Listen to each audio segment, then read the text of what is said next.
Hello, my name is Greg Stoker, and I'm a former United States Army Ranger. I have a background in special operations and military intelligence, and I conducted 4 combat deployments to Afghanistan during the global war on terror. I now do geopolitical analysis and commentary, and I've risen to a modest prominence in that arena by the simple virtue of being accurate. I also do a bit of human rights activism, but don't worry, I won't bore you with that. I'm not interested in wasting my time or your time by trying to get you to care about the 15,000 children that Israel has quite obviously and intentionally targeted with kinetic strikes. There are actually more children slaughtered with our tax dollars than that, based off crude death rates from comparable conflicts. Sir, if I could just pause his time. Folks, we need everybody to have order in the chambers. So this is only our first speaker and we're already doing this. Let us be quiet. Hang on one second. Folks, if you're talking and you're not standing at the podium, it's not what you ought to be doing. My goodness. Folks, every week it feels like we have to come up with a new rule, so be cool. Folks, I'm asking you to quit talking. Sir, I apologize that I had to interrupt you, but we need to get control of this.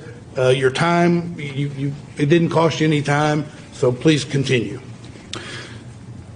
There are actually more children slaughtered with our tax dollars than that, based off crude death rates from comparable conflicts. But if that doesn't bother you yet, probably never will. So I'm just here to state that you're backing a losing horse that is now the greatest strategic liability to the United States' global interests. The IDF has been operationally defeated in both Gaza and the Northern Front and southern Lebanon. I don't have enough time to get into that obvious military reality. Just be satisfied that former Deputy Director of the Mossad, Ram Ben Barak, said on May 18th, and I quote, "The war in Gaza is aimless. We are clearly losing it. We are forced to return to fighting in the same areas, losing more soldiers, losing on the international stage, damaging relations with the United States, and causing the economy to collapse. Show me one thing we have succeeded in," unquote. They've succeeded in nothing beyond showing the world their cruelty and thereby making the Palestinian liberation cause the most pressing issue on the international stage.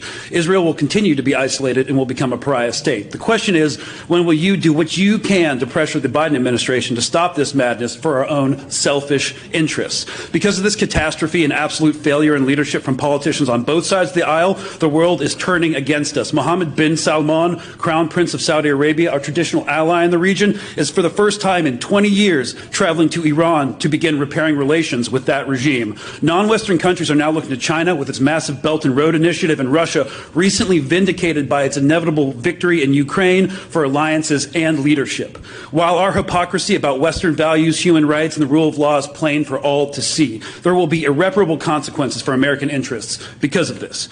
The International Criminal Court, which was both founded and funded by the U.S. and Britain and is meant to project Western hegemony across the globe, has now turned on an ally it was designed to protect in order to maintain its own judicial legitimacy.